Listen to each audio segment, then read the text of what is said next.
मैंने भोलेनाथ का शुक्रिया अदा करा कि हे भोलेनाथ, तेरा धन्यवाद कि तूने मुझे गुर्जर परिवार में जन्म दिया, किसी चाटुकार परिवार में नहीं।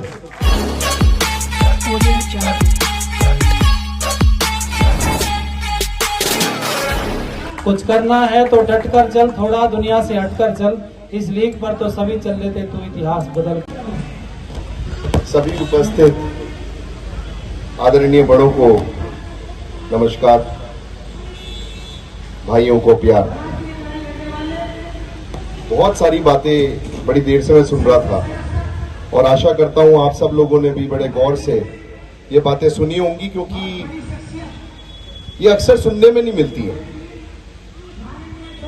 हमारे इतिहास के बारे में ये तो अक्सर गैर बिरादरियों वाले से सुनने को मिलता है कि गुर्जर चोर होते हैं, गुर्जर क्रिमिनल होते हैं, लेकिन क्यों होते हैं कभी ये सुनने को नहीं मिलता।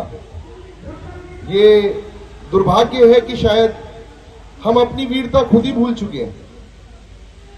जब मैं सबसे पहले अपना निजी उदाहरण ही आप सब लोगों को दूंगा, जब मैं छोटा 4-5 साल का बच्चा था तो मुझे कॉन्वेंट स्कूल में एडमिशन कराया गया।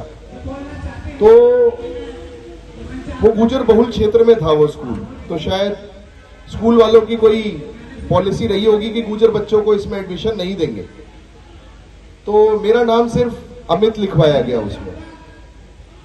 मेरी क्लास में शायद मैं अकेला ही बच्चा था जिसका सरनेम नहीं लिखा हुआ था, सिर्फ अमित। बड़ा मन में कभी कभी बात आती थी कि ऐसा क्या है कि मेरा गांव भी पास में है, इतने चाचा ताऊ है, इतना बड़ा कुनबा है और सब मावी हैं और मेरा यहाँ मावी नाम नहीं लिखाया जाता।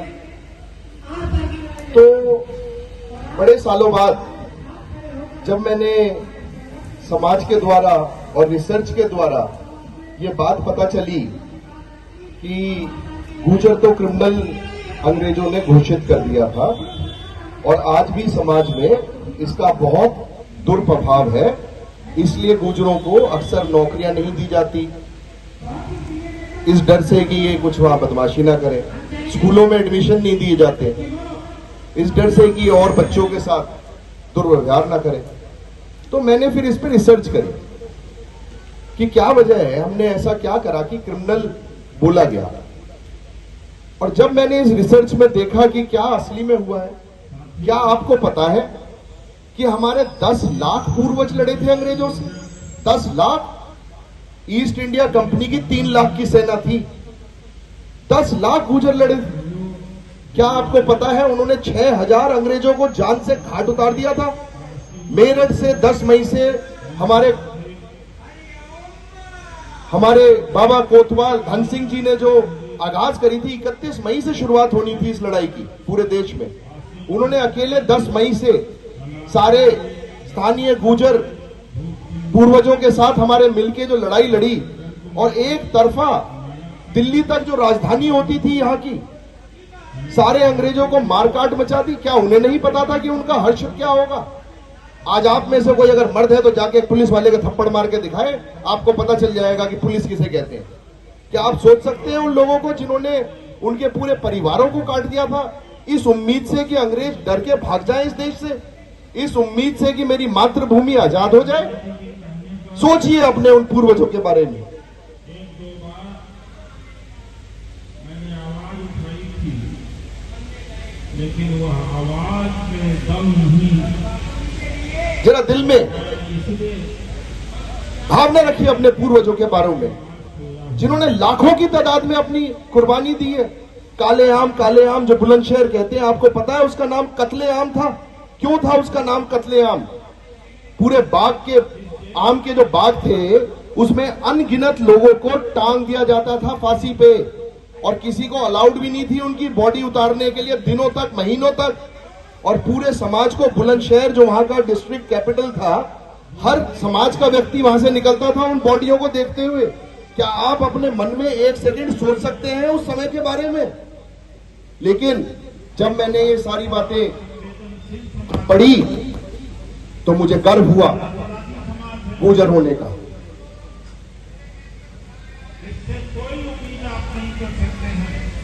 मुझे शर्म नहीं आई गुर्जर होने पे।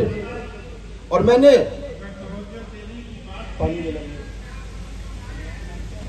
भोलेनाथ का शुक्रिया अदा करा कि हे भोलेनाथ, तेरा धन्यवाद कि तूने मुझे गुर्जर परिवार में जन्म दिया, किसी चाटुकार परिवार में नहीं।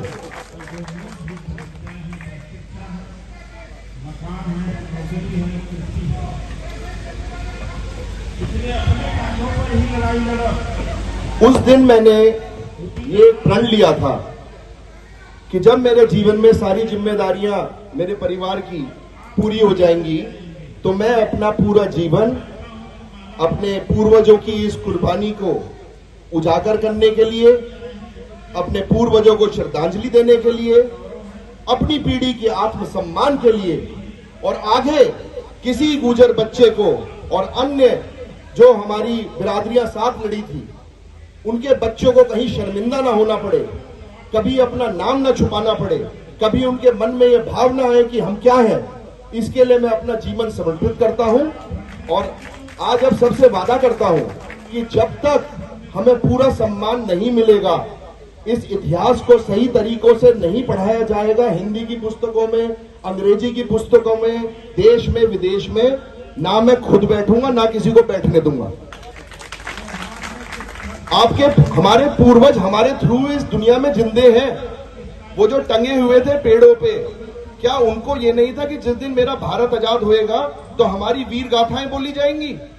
या उनके मन में ये था कि हमारे को भूतपूर्व क्रिमिनल बोल के भुला दिया जाएगा?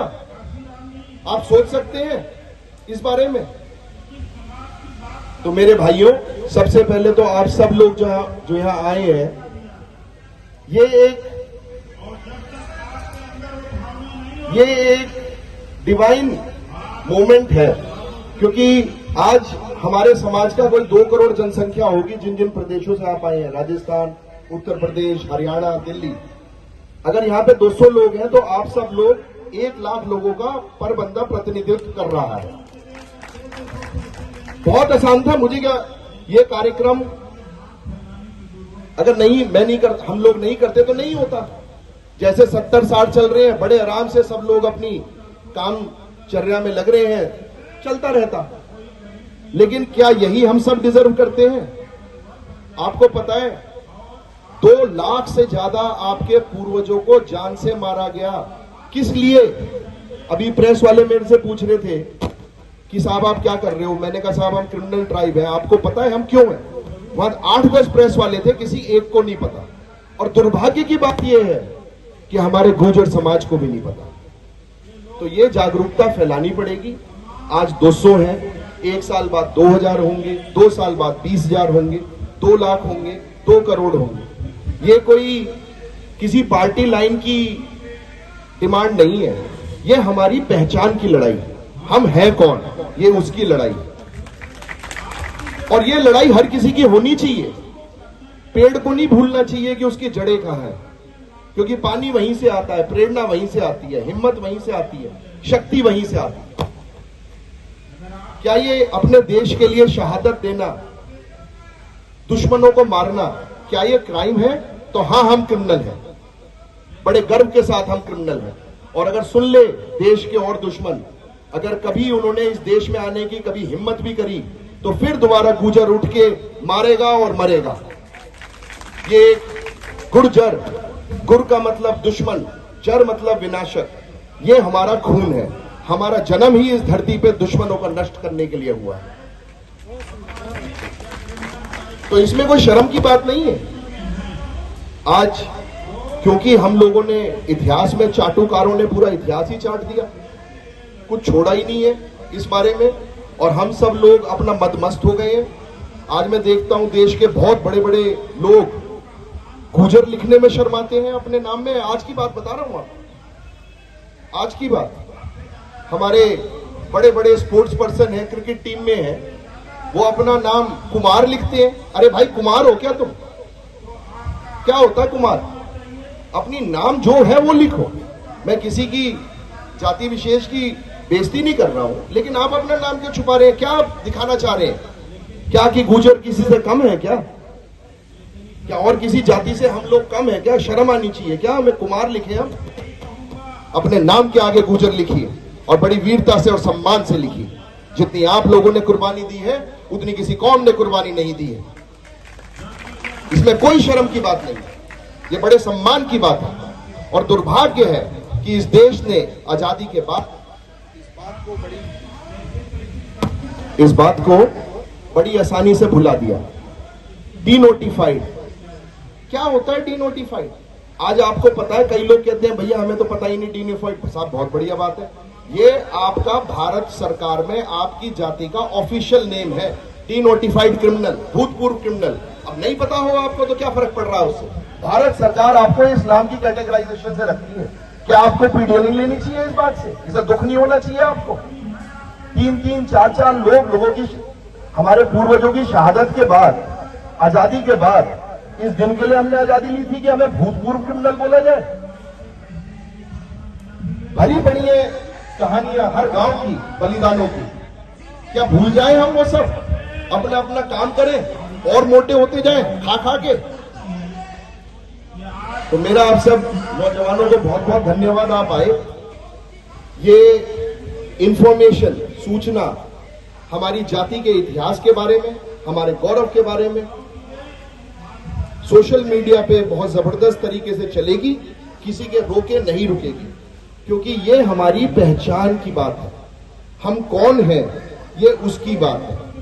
और क्यों जरूरी होता है ये कि बिना इतिहास जाने, अभी डॉक्टर साहब ने बड़ी अच्छी तरीके से बात बोली है, अगर आप अपना इतिहास भूल सकते हैं तो आप अपना भविष्य नहीं बना सकते। मत जाओ स्कूलों में, लेकिन सही करो, अपने लेके जाओ फील्ड ट्रिप्स पे, अपने बच्चों को लेके जाओ उन सब जगहों में जहां पे इन बातों के बारे में लिखा है। एक एक गांव में मैं सब निवेदन करूंगा, कुछ प्रधान भाई आए हुए हैं, हर गांव में जाके ये बताइए कि क्या कराया आपकी कौम ने, कहां से कहां तक कैसे लड़े थे।